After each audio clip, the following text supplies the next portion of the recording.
সুপ্রিয় দর্শক, আপনাদের ভালোবাসা আসলাম এক অসহায় মেয়ের কাছে। আমরা শুনবো তার জীবন কাহিনী। আসসালামু আলাইকুম। ওয়ালাইকুম আসসালাম। আসসালামু আলাইকুম। ওয়ালাইকুম আসসালাম। আপু কেমন আছো? আছি আলহামদুলিল্লাহ ভাই, আপনারা কেমন আছেন? আল্লাহ তাআলা খুব ভালো রাখছে।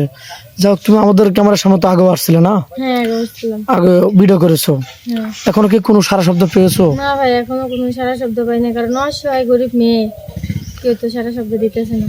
মানে মানুষের যত চেহারা থাকে, টাকা পয়সা না থাকলে এই যুগে টাকা পয়সা দিয়ে কিছু হয় না। মনে করেন যে কেউ চেহারা থাকলেও পাগল হয় না, টাকা পয়সা এই যুগের দাম বেশি। তুমি বলতে চাচ্ছ যে এই যুগে চেহারার দাম না, দরকার হলো টাকার। টাকার দাম, টাকা হলে ভালো মানুষ পাওয়া যায়, তাছাড়া পাওয়া যায় না। আচ্ছা, বুঝতে পারছি। যাই হোক, তোমার চেহারা সুন্দর, তুমি অনেক ভালো কিউট মেয়ে, নামাজ কালাম পড়ো। তোমার এলাকার কোনো ভাই বেরাদার কেউ বিয়ে করতে চায় নাই? আমাদের এলাকাতে মনে করেন যে যৌতুক বেশি, বুঝছেন, যৌতুক ছাড়া বিয়ে করতে চায় না। তো আমার তো সেই সামর্থ্য নেই, আমার বাবা মা কেউ নেই, সৎ কাকা কাকি, কার জন্য আমারে বিয়ে দিতে পারতেছে না। আচ্ছা, তোমার এই দুটো আমাদের মুসলমানের দুটো ঈদ আসে, ঈদের ভিতরে বাবা মার কথা মনে পড়ে না? অনেকে ডাকে। বাবা মা সবাই তো ডাকে, মা বাবা করে ডাকে, না আমি ডাকতে পারি না। আমার তো মা বাবা নেই, শুধু কান্না করতে হয়। আমার বাবার জন্য দোয়া করি, নামাজ কালাম করি। তোমার চাহিদা মতো তুমি তো তোমার বাবা মার খেয়াল রাখতে পারো না, না না। তাহলে তো খুবই কষ্ট। তো যাই হোক, আমাদের ক্যামেরার সামনে আসছো, যে কোনো একটা ভালো আমার একটা ছেলে চাই, আমি বট গাছের মতো ছায়া চাই, কারণ সেজন্য আমার পাশে সারা জীবন থাকে। আমি যেন তারা আমার পুরো ভালোবাসি, তারা আমি রাখতে পারি সারা জীবন।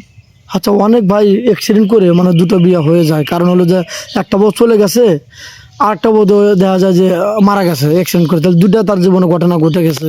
এরকম মেন্দুল তোমাকে বিয়ে করতে চায়, তুমি কি আবার ওরকম মেয়ের সাথে বিয়ে বসবে? ইনশাল্লাহ আমি এরকম পাইলে বিয়ে করবো, বা বয়স বেশি হইলে তখন বিয়ে করবো, বাচ্চা থাকলেও বিয়ে করবো, তাতে আমার কোনো আপত্তি নেই। আমি একটা ভালো মনে মানুষ চাই, মাথার উপর বট গাছের মতো একটা ছায়া চাই।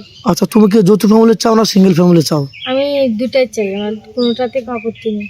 আচ্ছা, যৌথ ফ্যামিলি হচ্ছে তার বাবা মা থাকবে, দাদা দাদি থাকবে, সবাইকে নিয়ে তুমি আগলে রাখবে, এটা হলো যৌথ ফ্যামিলি। তাহলে তোমার এটা কি তোমার ভালো হয়, নাকি শুধু স্বামীকে লাগবে সিঙ্গেল? না না, আমার এটা হলে ভালো হয়, তার ফ্যামিলি সবার জন্য সারা জীবন ভালো রাখতে পারি, তাকে ভালো রাখতে পারি, এটা হলে সর্বোচ্চ আমার ভালো হয়। কারণ আমার মা বাবা কেউ নেই, তারা বাবা মানে আমার মা বাবা।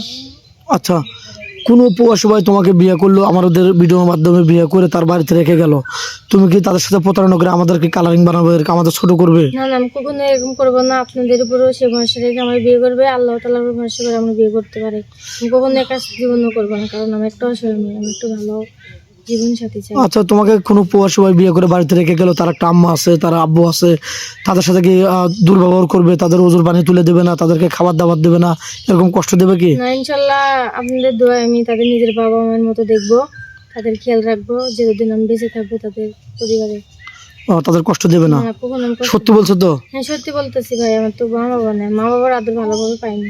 মা বাবার আদর তাদের কাছ থেকে পেতে চাও ভালোবাসা দিয়ে, নাকি? তাদের কাছ থেকে আমি নিজের মেয়ের মতো পেতে চাই, এবং নিজের মেয়ের মতো তাদেরকে আমি ভালোবাসা দিতে চাই। আচ্ছা, অনেক খুশি হলাম তোমার কথাটা শুনে, আমি মুগ্ধ হলাম, খুব ভালো লাগলো। যাই হোক, ভিডিওটা লং করতে চাচ্ছি না, তোমার তো ফোন নেই, আদৌ ফোন নেই। ফোন নেই, ঠিক মতো এক মুঠো ভাত খাইতে পারি না, কাপড় চোপড় পরতে পারি না।